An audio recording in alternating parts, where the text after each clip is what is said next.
Hi there, sixth graders. Mr. Kerr here. Hope you had a great spring break and hope everyone got all caught up with what they needed to do. I saw some of you spent some time getting caught up. Some of you did not, but hopefully here getting into week 11 and suggested schedule here. Just want to take a minute to chat about just remembering where we are. Since we've taken, since we had spring break in there.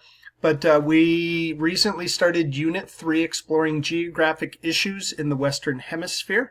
And the week before spring break, we looked at the U.S. and Canada physical features, mostly going through Edgenuity. And this week, we're going to be doing the U.S. and Canada's climate and culture. So most of North America, climate and culture.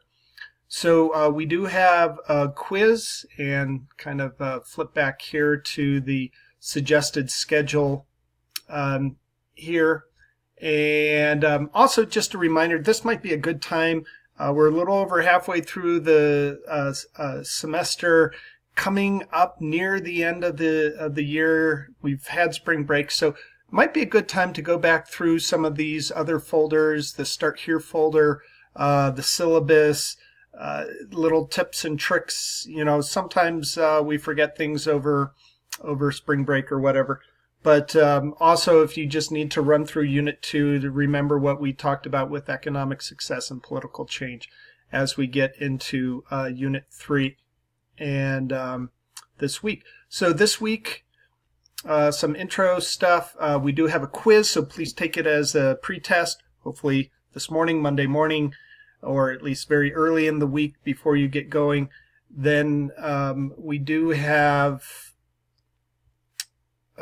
these two different Edgenuity folders, basically, where you'll go through the vocabulary. There will be a video giving you information, both these things. And then at the end, later in the week, Thursday or Friday, go back and retake the quiz.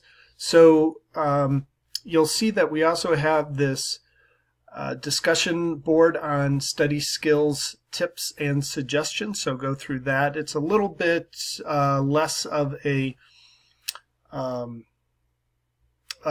discussion board than we normally do, but it's still, you're going to post and then you're going to reply to classmates. So read through that. So a little bit lighter of a week this week because we still have our CMAS testing and stuff like that. So let me know if you have any questions. Welcome back. Let's really focus down and please follow the suggested schedule. Let me know if you have any questions. Thanks. Bye.